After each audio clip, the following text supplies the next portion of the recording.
Welcome to the Drake Passage. They call it the deadliest stretch of water on Earth. At its worst, the waves here don't just swell, they erupt, forming terrifying walls of water over 60 feet tall. But believe me, the height of the waves is just the beginning of the nightmare. Here, storms don't pass, they linger for days, grinding ships into kindling while waves assault them from every conceivable direction. You've probably seen the chaotic footage online. You've heard the rumors of the thousands of sailors who vanished into this freezing abyss.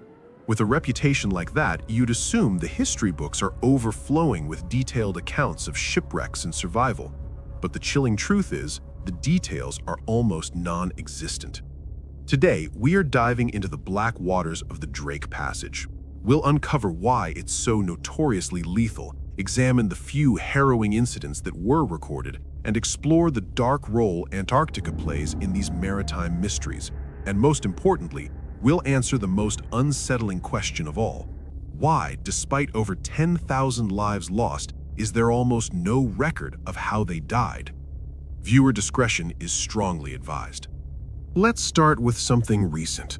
On the freezing night of November 29, 2022, a state-of-the-art cruise ship, the Viking Polaris, was navigating this exact treacherous corridor. The ship was retreating northbound toward Ushuaia, Argentina, after an aborted trip to Antarctica. The mood on board was already tense. Just a day earlier, during a Zodiac boat excursion, one passenger was badly injured, and another was thrown into the freezing sea, forcing the crew to arrange a desperate medical evacuation.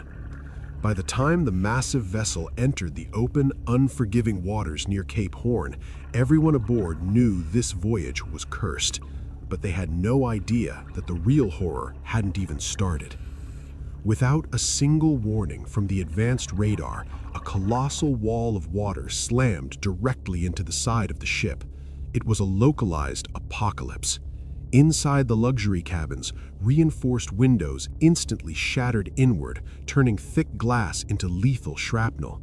The massive ship jolted violently, instantly turning ordinary room objects into deadly projectiles before violently slamming back onto an even keel.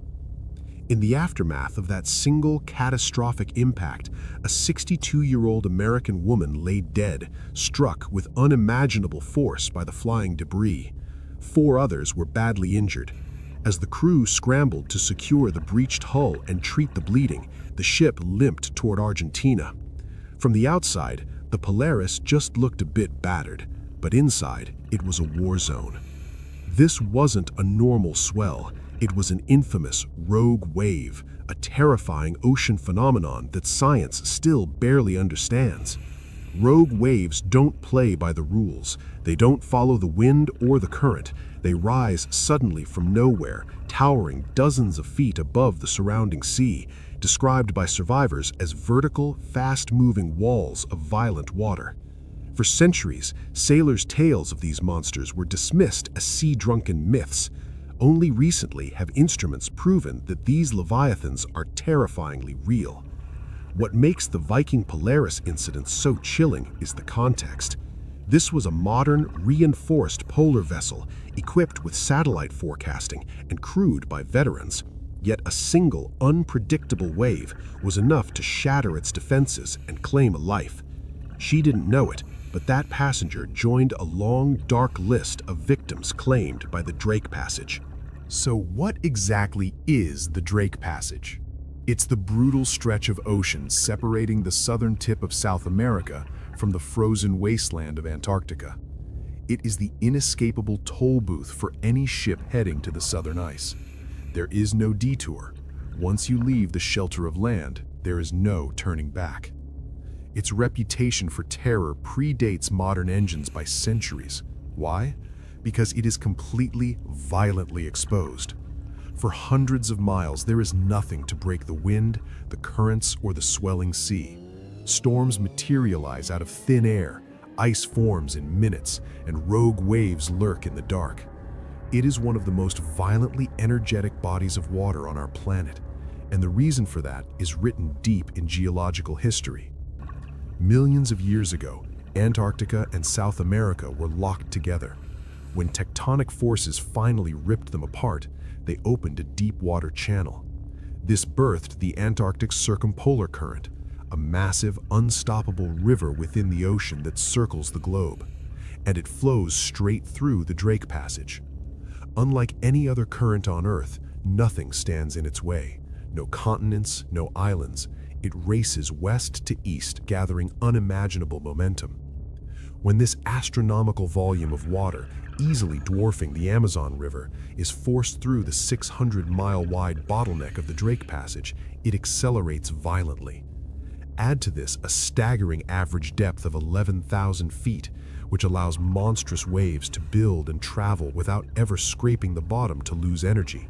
Throw in the relentless, howling westerly winds and the explosive clash of warm Pacific air against freezing southern fronts, and you have a recipe for perpetual oceanic chaos. Cyclones spawn rapidly, catching ships in conditions that deteriorate terrifyingly fast. And then there is the ice. While summer offers a brief, relatively clear window, the approaching winter turns the passage into a grinding, impassable nightmare of spreading sea ice. Given this madness, why sail it at all? Historically, captains could try the Strait of Magellan or the Beagle Channel, but those narrow routes were traps of their own, shifting winds, brutal tidal currents, and jagged rocks with zero room for error. The Drake Passage, despite its fury, offered the one thing a sailor needs in a storm: open room to maneuver. It was a deadly gamble, but often the only practical route south. The passage takes its name from Sir Francis Drake, though he never meant to find it. In 1578, a violent storm blew his ship far south of the Magellan Strait, inadvertently revealing open water below the Americas. By the early 1800s, global shipping and whaling fleets began pouring into these treacherous waters, and with the ships came the slaughter. The Drake Passage began accumulating shipwrecks at a terrifying pace. One of its most haunting mysteries is the fate of the San Telmo. Launched in the 1780s, the San Telmo was a massive Spanish warship bristling with 74 guns. In July 1819, she was ordered to Peru to crush colonial rebellions. By early September, she was navigating the Drake Passage. What happened next is a void in history. There were no survivors, no distress calls. She was last spotted on September 2nd near the South Shetland Islands, just off the Antarctic coast. Then, the 644 men aboard simply vanished into the freezing fog. For decades, the world assumed the warship was swallowed whole by a cyclone, taking every soul to a freezing, instantaneous death. But a year later, the sea offered up a clue. Sealers on Livingston Island found massive wooden beams and debris washed ashore. Livingston Island is incredibly far south, too far for normal drift.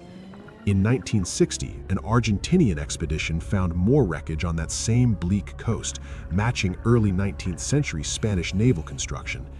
If this was indeed the San Telmo, the implications are horrifying. It means that some of those 644 men didn't drown.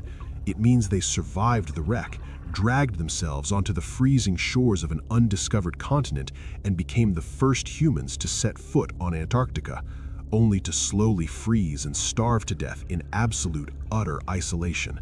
No journals, no camps were ever found, just the silent wreckage. I could tell you about the Antarctic, crushed by ice in 1903, whose crew survived for 2 years burning penguin blubber in stone huts. I could tell you the legendary saga of Ernest Shackleton's Endurance, trapped, crushed, and swallowed by the Weddell Sea, sparking the greatest survival journey in human history. But you might be wondering, why are the most famous stories of the Drake Passage actually about surviving on the ice after the passage? Why aren't there more detailed accounts of the waterway itself? The answer is the most chilling fact of all. The Drake Passage has claimed hundreds of vessels and over 10,000 human lives, but the brutal reality is that almost all of those ships went down without leaving a single survivor to tell the tale. In the centuries before radios and helicopters, it was just desperate men in wooden ships fighting 60-foot swells in the dark.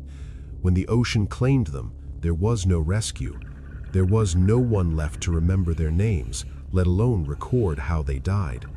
The only stories we have of the Drake Passage are the rare, miraculous anomalies where someone actually lived to speak. Even today, in the era of satellites and reinforced steel, the Drake Passage remains the ultimate test. It is a place where nature reigns supreme, where physics are pushed to the breaking point, and where the ocean keeps its secrets buried in the dark.